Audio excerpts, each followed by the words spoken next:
anh lên đây anh lên đây đây sẽ đặt sai châu này lớn luôn đá cả nó khơi đá con miền đá cơ liệt nó khó nó thay mà thế nó là chân châu đây đã châu thấy ạ tôi ạ à để tôi cho lấy là chân châu anh đã châu châu ba anh ơi anh nữa hả ba anh ơi anh nữa nè anh ơi anh nữa đá thầy hả anh nữa đây ta đây đây tấm màn ừ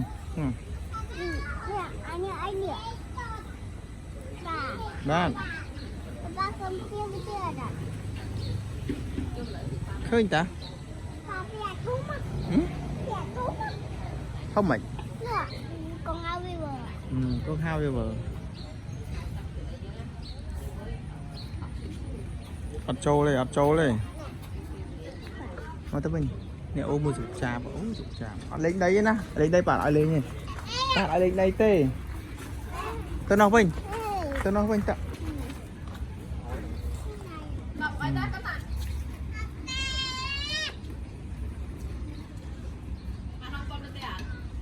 ăn cho hơi mà tôi mới thấy bánh mà mới thấy hết nè mà tôi mới thấy nhỉ tôi mới thấy đúng không chồng thấy ôi mới cha vậy nè mới cha vậy sao nè nổ nó chạp nè xe ta nó cái hai xe còn xe po nè nữa người thấy việc không xe chắc xe po ta nè xe po à mình đi cắm cây cà phê mình đi thọt lên tràn một cây đá một cây với nó nè thấy hết à thế tụi mừng hai nước với nhỉ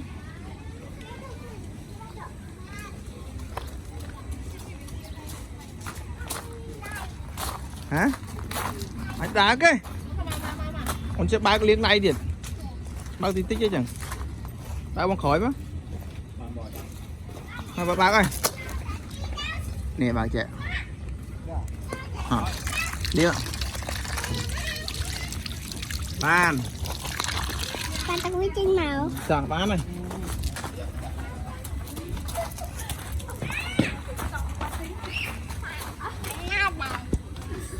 nó đá cái nó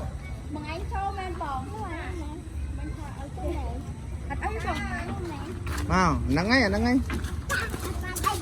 anh lên đây tê ăn đây mà tao nói mình nóng thong yeah chặt lẹ tắc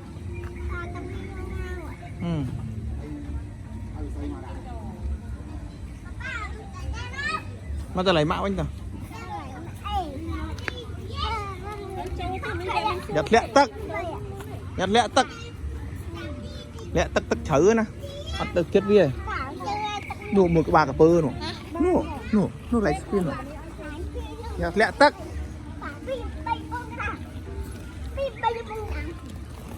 nè bà cà pơ cái nhá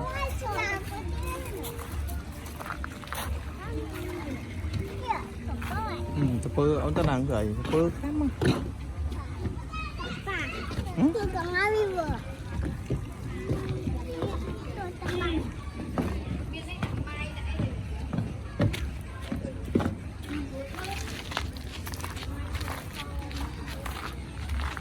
được trà ăn mình lại cối tê này này quạp ê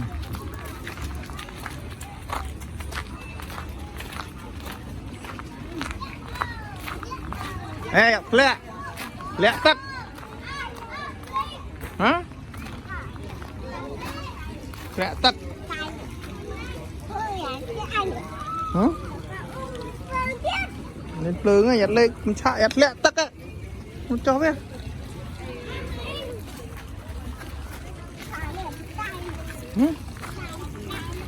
ô chỉ lá nó nọ nè lan này làm chi á làm mới chơi ba gót tao na hả Ô giật đây.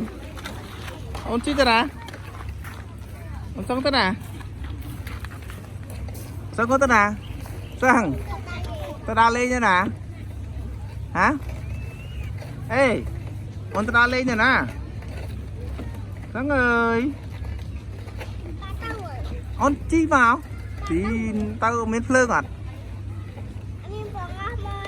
Mò tơ cá thế chẳng à.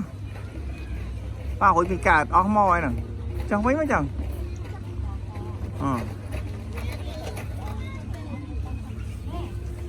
Con chi can quá nhỏ nữa ấy. Nó chi nó ca lắm. Hả?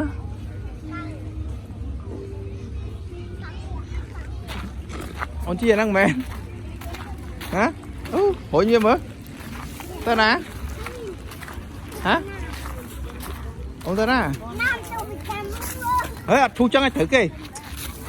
Ô, lê ai lên là rồi, toát chân lê ai lên rồi.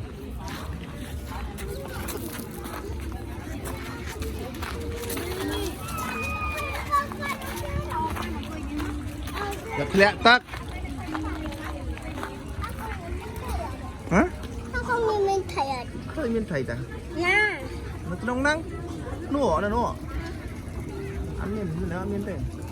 Ăn lên tắc tì. Chúc ai lên nữa.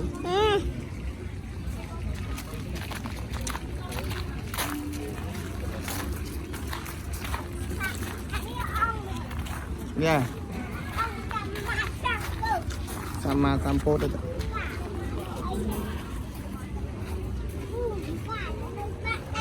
Lạ. Gớm lên. Lên nhầm mò đó.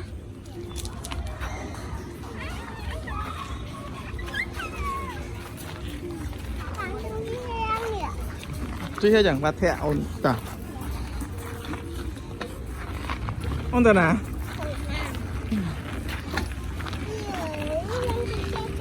Hả?